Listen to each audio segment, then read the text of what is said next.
अरे आइए, चलिए आइए, चलिए चलिए सर, लेने को तैयार है। आप गाड़ी कहाँ है? हमारा यही ज्ञापन है, ले लीजिए।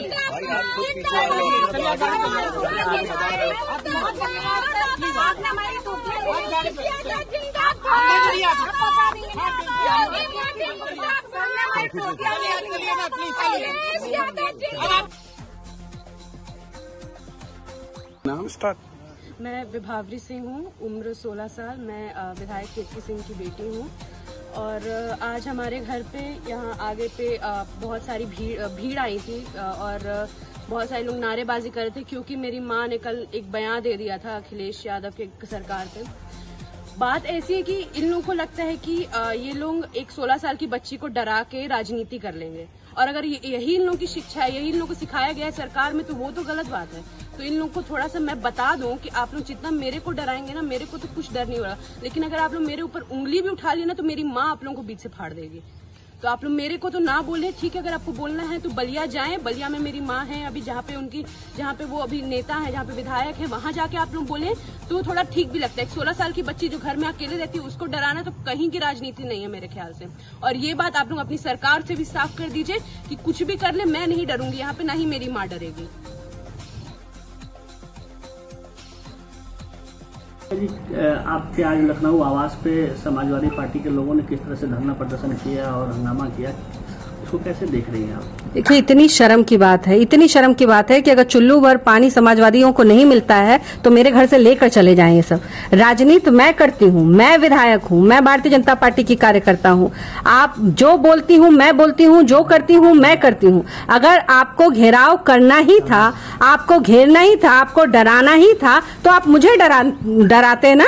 आप मेरी वहां 16 साल की बच्ची लखनऊ में अकेले रहती है और मात्र अभी 16 साल की है, 10वीं में पढ़ती है, उसको आप घेर करके और आप क्या प्रदर्शन कर रहे थे? आप क्या मैसेज देना चाह रहे थे? आप मुझे डराने की तरह से आप प्रयास कर रहे थे कि कीर्ति सिंह ऐसे नहीं डर रही है तो बेटी के नाम पे डर जाएगी। आप ये दिखाना चाह रहे थे क्या? आप ये कहते हैं कि हमारी सरकार आएगी तो ये करेगी वो करेगी। आज मेरी बच्ची स्कूल नहीं गई, डर के मारे 10वीं क्लास की बच्ची, एक दिन उसके लिए इतना कीमती है, आज वो स्कूल नहीं गई सिर्फ इनके हंगामे की वजह से।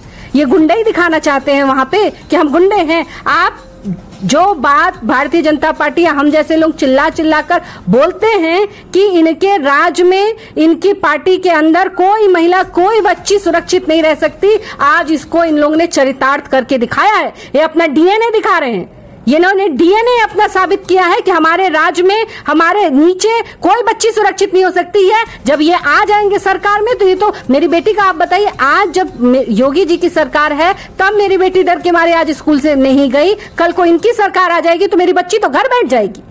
और मैं उसके जैसे ना जाने कितनी बच्ची हैं जिनके माँ बाप इनके विरोध में अगर रहेंगे, इनकी पार्टी के विरोध में रहेंगे तो उनके बच्चों से पढ़ाई लिखाई शिक्षा का आप अधिकार छीन लेंगे, सुरक्षा का अधिकार छीन लेंगे। आप आके वहां पे ड्रामा करेंगे, प्रदर्शन करेंगे। मैं मर गई हूँ क्या? यही जिंदा हूँ, यही जिंदा हूँ, यहाँ बैठी हूँ। हिम्मत है तो आके मेरे से लड़ो।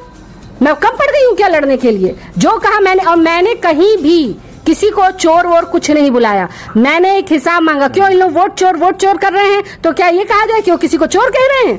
मैंने सिर्फ हिसाब मांगा टोटियों का, कल भी मांगा था, आज भी मांग रही हूँ और कल भी मांगूंगी। और सिर्फ इसी का हिसाब नहीं मांगूंगी, जितना आपने भ्रष्टाचार किया है, जितना आपने अपराध किया है, जितना आपने कत्ल किया है, जितना आपने बलात्कार किया, सबका हिसाब मांगूंगी। और ये अगर आपका सोच है कि हम जैसी महिलाएं जो इस देश के लिए लड़ रहे हैं, आपके विरोध में जो लड़ रहे हैं, अगर उनके परिवार को आप ढाल बनाकर और सोचेंगे कि हमको डरा देंगे, ये नहीं होगा। कल जब से मैंने बयान दिया है, आप लोग फेसबुक उठा के देखें, इतनी गंदी गंदी टिप्पणियां एक महिला के खिलाफ में ये कर रहे हैं। मैं पूछना चाहती हूँ, राजनीति का स्तर कोई होना चाहिए कि नहीं होना चाहिए? कोई राजनीति में कोई शब्दों की मर्यादा होनी चाहिए कि नहीं होनी चाहिए? मैं भी किसी के घर की बहू या बेटी हूँ, मैंने तो किसी को चोर नहीं कहा, पर जिसके दाढ़ी में तिनका रहता है उसको खुजली जरूर होती है, उसको पता चल जाता है कि मेरे ही विषय में बात हो रही है। तो जिनके दाढ़ी में तिनका था, इन समाजवादियों के, इनको खुजली हुई और मैं ऐसे ही बोलती रहूंगी। ना मैं कल घंटा किसी से डरती थी, ना मैं आज किसी से डरती हूँ। कैसे बच्चे स्कूल जाएगी आने वाले समय में? इसका क्या करें? देखिए, मुझे तो विश्वास है कि मेरे बाबा की सरकार है, मेरे महाराज जी की सरकार है, तो महाराज जी तो भाई किसी भी बच्ची के साथ गलत नहीं होने दे सकते, तो वो तो मेरी बच्ची है, उसके साथ कैसे गलत हो जाएगा। मुझे पूरा विश्वास है कि मेरी बेटी जाएगी और मैं आज जा रही हूँ लखनऊ और मैं खुद लेकर अपनी बच्ची को स्कूल जाऊंगी और मैं देखती हूँ कि किस माइकल लाल ने दूध पिलाया कि मेरी बच्ची को स्कूल जाने से रोक देंगे। हमारी सरकार गरीब बच्चियों को तक स्कूल जाने की शिक्षा की बात करती है, सुरक्षा की बात करती है, तो क्या मैं अपनी बेटी की सुरक्षा नहीं कर सकती हूँ? विधायक बाद में हूँ, पहले एक पत्नी हूँ, एक माँ हूँ, और जब किसी माँ के बच्चे पर बात आती है ना तो माँ नहीं रह जाती है, फिर वो क्या होती है ये तुम्हारा सामना होगा।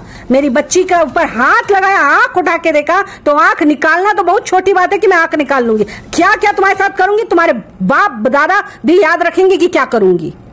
क्या आप मानती हैं कि समाजवादी पार्टी के डीएनए में गुंडई है? निश्चित तौर पर ये सोचिए कि आज इनकी सरकार नहीं है, आज कुछ नहीं है, तो ये इस तरह का रूप दिखा रहे हैं। सबको पता है कि केतकी सिंह बलिया में है, मैंने यहाँ बयान दिया है, वो सिर्फ और सिर्फ गुंडई दिखाने के लिए, तो मेरी बेटी को डराने ही के लिए तो गए हैं, मुझ तक ये मैसेज देने ही के लिए तो गए हैं कि अगर आपने बोलना बंद नहीं किया, अगर आपने समाजवादी पार्टी से लड़ना बंद नहीं किया, अगर आपने उसके चिट्ठा खोलना बंद नहीं किया, तो हम आपकी बेटी पर हाथ लगाएंगे। यही मैसेज तो देने गए है ना, और क्या करने गए हैं? अगर करना ही था, मैं पूछती हूँ कि अगर लड़ना था, मर्द थे तो आके मर्दों जैसे लड़ते मेरे से, सामने सामने लड़ते मेरे से, तो तुम्हारे अंदर कुवत नहीं थी, कायर थे तुम लोग कि मेरी बच्ची के पास चले गए।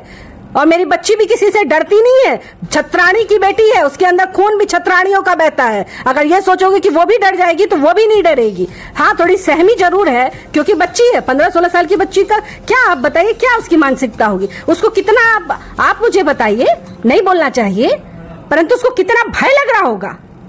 तो क्या इससे ये भी साबित हो रहा है कि अखिलेश यादव जो इल्जाम लगा है वो सत्य है? 100%। कल तो मैंने नहीं कहा था कि ये चोर है, पर आज मैं ये कहती हूँ कि ये टोटी चोर थे, टोटी चोर हैं और टोटी चोर रहेंगे। इनकी मानसिकता यही है, ये छोटी छोटी नीच हरकतें ये करते हैं और उसी नीच हरकत में किसी बच्ची के घर में घुस जाना, किसी बच्ची को डराना, उसको स्कूल जाने से रोकना, उसकी सुरक्षा में भेद लगाना, ये वो सिखाते हैं अपनी पार्टी में। वो इस बात की निंदा करेंगे कि भाई वो लड़ रही है, वो नेता है, वो विधायक है, तुम जाके उससे क्यों नहीं लड़े? तुम उसकी बेटी के पास तुम लोग क्या करने गए थे? क्या वो ये बोलेंगे? या क्या समाजवादी पार्टी कल जैसे लट्ठे लट्ठे की बात कर रही थी अपने ट्विटर पर, क्या वैसे वो ट्वीट करेगी कि नहीं उस बच्ची की सुरक्षा के लिए हम सब खड़े हैं? क्या ये करेगी? वो नहीं करेगी। क्यों? क्योंकि वो बच्ची नहीं है उनके लिए वो भारतीय जनता पार्टी की विधायक की बेटी है और इनके लिए तो सिर्फ किसी एक समुदाय के बेटियां हैं या किसी एक बिरादर की बेटियां हैं, बाकी कुछ नहीं है इनके लिए। बाकी किसी महिला की इनको कोई रक्षा सुरक्षा की कोई बात नहीं है, पर मेरे महाराज जी हैं और वो मेरी बच्ची की सुरक्षा कर। आप देख रहे हैं तपोभूमि न्यूज चैनल। तपोभूमि न्यूज चैनल में आपका स्वागत है। चैनल को सब्सक्राइब करें, घंटी के बटन को दबाएं एवं लाइक करें।